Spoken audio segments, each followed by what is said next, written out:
एक उनकी राइफल वाला मैं ही था, जो उनकी निजी राइफल थी। उसके बाद में चोर साहब मुझे बुलाते हैं, क्या तू यूं कर, ये मेरा काफिला लेके मोरनी हिल पहुंच जा। अच्छा। जो सीएम की गाड़ियां होती है, हाँ।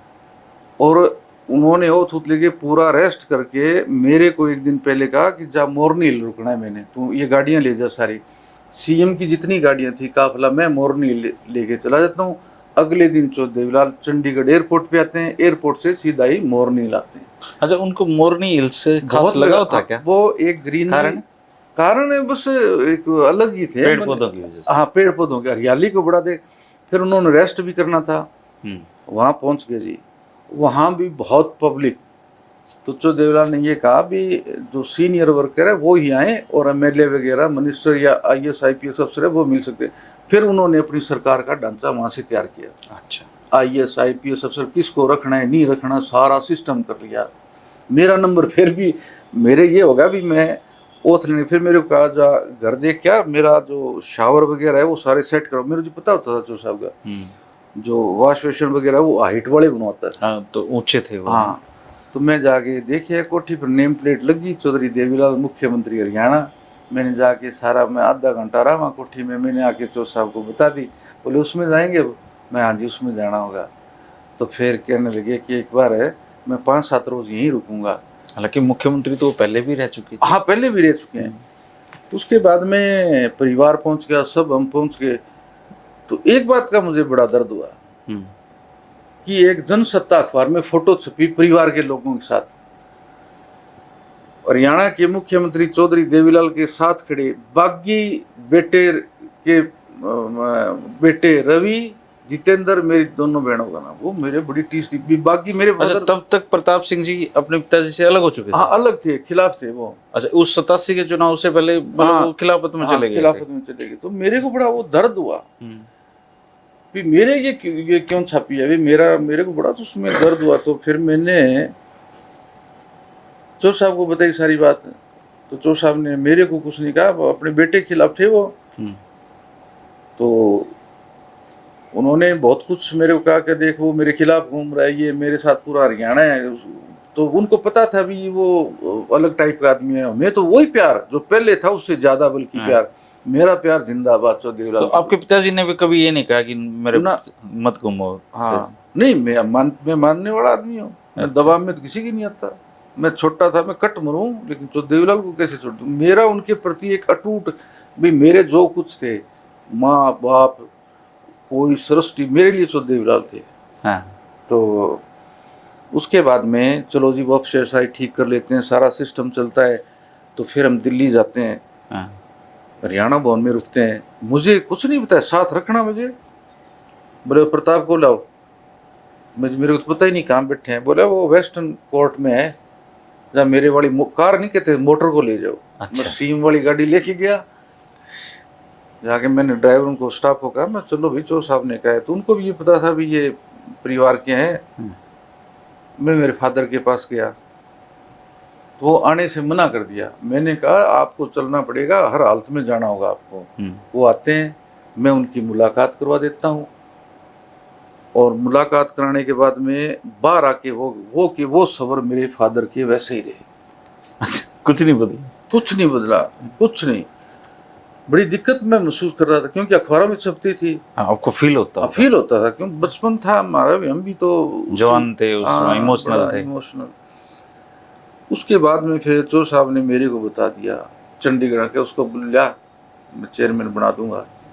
अच्छा, तो इसका जमानबंद करनी है। मेरे को ये कहा जो मुंह पर कहते थे। उन चोर साहब को ये पता था भी ये मेरा भगत है। तो पिताजी की जमानबंद कर, हाँ, मैंने बंद करनी है। तो फिर मैंने कहा जी ठीक है। मैं पता नहीं कहाँ से वो मेरे को मिले, चंडीगढ़ वगैरह, मेरी मदर, हम सारे आगे।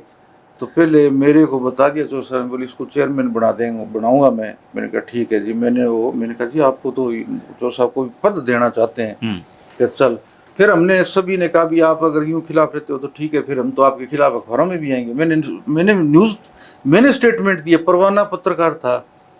बोले मेरा तो प्रताप सिंह से संबंध ही नहीं है, मैं तो देवलाल का भगत हूँ, इनके साथी हूँ, हमारे वोट भी है।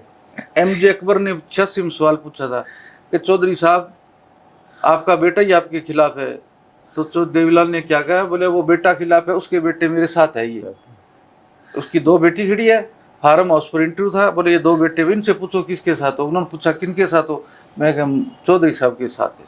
तो उसका तो एक वोट है घर में, इनके वोट तो सारे। तो बड़ा मतलब वो अजीब सा हुआ। फिर उनको करा के सेट मैंने वो तो मान गए, मतलब हाँ, मान गए। तो उसके बाद नहीं हाँ, बोले खिलाफ? नहीं बोले। फिर कहने लगे मैं कल तक तो खिलाफत करता, मैं कोई बात नहीं, जो सिस्टम है ठीक होने दो। इत्तेफाक से क्या है, मेरे चाचा रणजीत सिंह का बेटा संदीप, उसके एक्सीडेंट में डेथ। अच्छा, वो बेचारा छोटी उम्र का लड़का था, 15 साल का। घर अच्छा, में- उसी दौरान ही डेथ हुई थी? हाँ, उसी दौरान चंडीगढ़ हम सीएम हाउस में शिफ्ट कर गए थे, 1-1.5 महीना हुआ हमें। तो एक्सीडेंट में पता लगा, तो बड़ा दुखदायी माहौल था। फिर हम चुटाला गांव आ गए चोर साहब, यहीं संस्कार वगैरह हुए। चोर साहब को बड़ी वो मतलब सेटबैक लगा, पहले भाई का, फिर पोते का, जवान पोता किसी का जाए। तो फिर उसके बाद में मेरे फादर को मैंने चंडीगढ़ में स्टेट गेस्ट हाउस में रुक दिया। मैं हरियाणा भवन में रुका दिया, तो कोई और फिर कोई पत्रकार बुला देंगे। तो मैंने उनका रूम वगैरह वहाँ अरेस्ट कर दिया। मेरे को चोर साहब के लिए वो कहाँ है, मैंने कहा जी मैं रोक रखे हैं, तो बुला।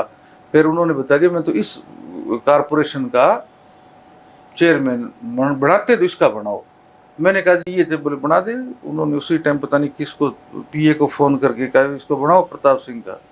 वो नोटिफिकेशन हो गया, वो चेयरमैन बन गया। वो तो हाथ में थी, हाँ, बोलना ही था। और देवलाल ने फिर प्रेस कॉन्फ्रेंस में कह भी दिया कि प्रताप सिंह को चेयरमैन बना दिया आपने, कि ये मुंह बंद किया है मैंने। वो कह देते थे। और फिर दिल्ली चले गए हम, दिल्ली हरियाणा भवन में रुके। सरकार को कोई 2-3 महीने हो गए।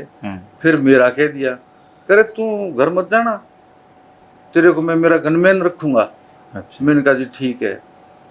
वहाँ डीजीपी को इनको फ़ोन कर दिया, चीफ सेक्रेटरी को भी, वो मेरा रवि है पोता, उसको बनाना है मैंने कुछ। क्या ठीक है सर, कर देंगे। फिर मैं आ गया चंडीगढ़। मैं बड़ी उत्सुकता से भी, मेरे को कब गन देंगे और देंगे, लेकिन पुलिस का प्रोसीजर है कि गन वो यूँ नहीं देते बिना ट्रेनिंग के। मैं चो साहब में जी बंदूक तो ये मेरे को ना कार्बाइन दे रहे, ना पिस्टल, कुछ नहीं। क्या नहीं ये तो ट्रेनिंग के बाद में मिलेगा। अच्छा। मेरे को और 2 लोग थे पुलिस में, उन्होंने कहा जी तो 8-9 महीने की ट्रेनिंग, मैं जो 8-9 महीने में ट्रेनिंग करूँगा, बोला करनी। फिर मेरे को नाडा साहब में ट्रेनिंग सेंटर है कमांडोज का, वहाँ मैंने 3 महीने शरीर को त्रासा टिका के। मतलब पहली मेहनत जीवन की, पहली जीवन की मेहनत भी, इतनी मेहनत करी कि मैं सीएम हाउस से दौड़ लगा के 15 किलोमीटर दूर पड़ता है, डेली जाना सुबह और वहाँ से पैदल ही भाग के आना। सही वाली ट्रेनिंग सही मंकी रो चुनना कमांडो को सारी कर के मैंने कहा जी लो मैंने ट्रेनिंग कर ली। फिर मेरे जो साहब बोले कि कमांडो तो ईंट भी तोड़ देते हैं ना। मैं जी तोड़ते हैं। जो साहब सीएम हाउस में जो साहब ने एक लिफ्ट बनानी शुरू करवा दी।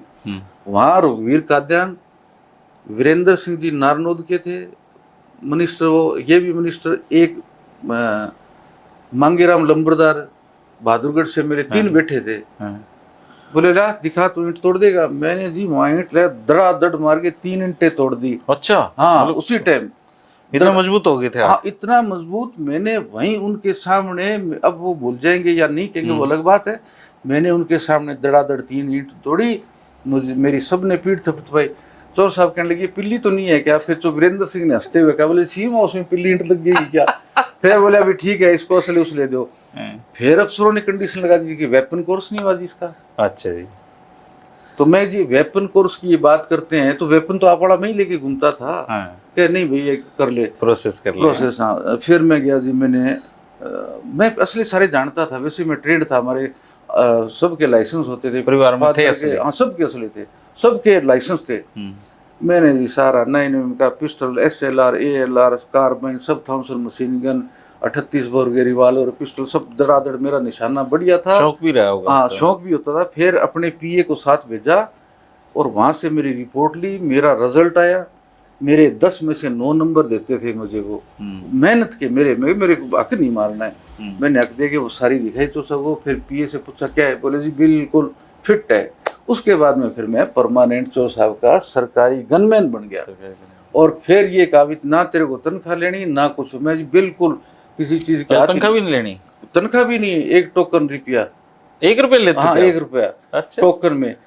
और मैं आपको बताऊं, उसके बाद में अखबारों में एक भयंकर फ्लड्स आ गया मेरी खबरों का। कोई नेशनल मीडिया में, स्टेट मीडिया में, सब एक चर्चा चल गई कि अपने पोते को भी रख लिया साथ। अच्छा। तो वो मैं ड्यूटी सही करता चो साहब के, उनको दवाई देना, उनका खाना, ऊपर उनको ऐसी खबरें कोई चलवाता होगा उनके खिलाफ?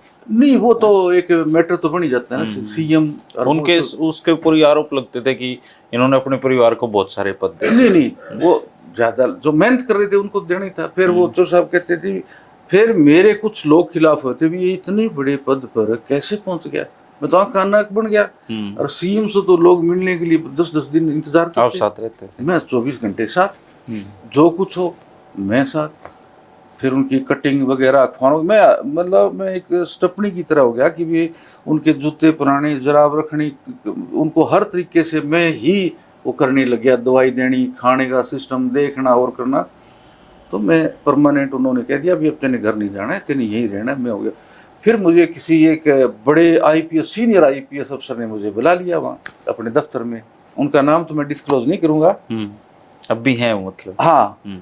तो उन्होंने कहा भी रवि ठीक है, तो चोर साहब के साथ रह रहे, ये है हमारी सरकार, और आप हो इनके गनमैन और पोते भी हो, कुछ हो गया तो जिम्मेवारी आपकी है, ये बचपने वाली ड्यूटी नहीं करनी है, ये हमारी सरकार है, आप सरकार के कर्मचारी, आप सरकार के कर्मचारी, उसी तरीके से रहना होगा। आप अलग से अपने दादा से कोई बात करो और करो, बाहर आपने पूरा डिसिप्लिन दिखा। मैं जी बिल्कुल, मैं इस चीज़ में एग्री हूँ। मैंने पूरे डिसिप्लिन से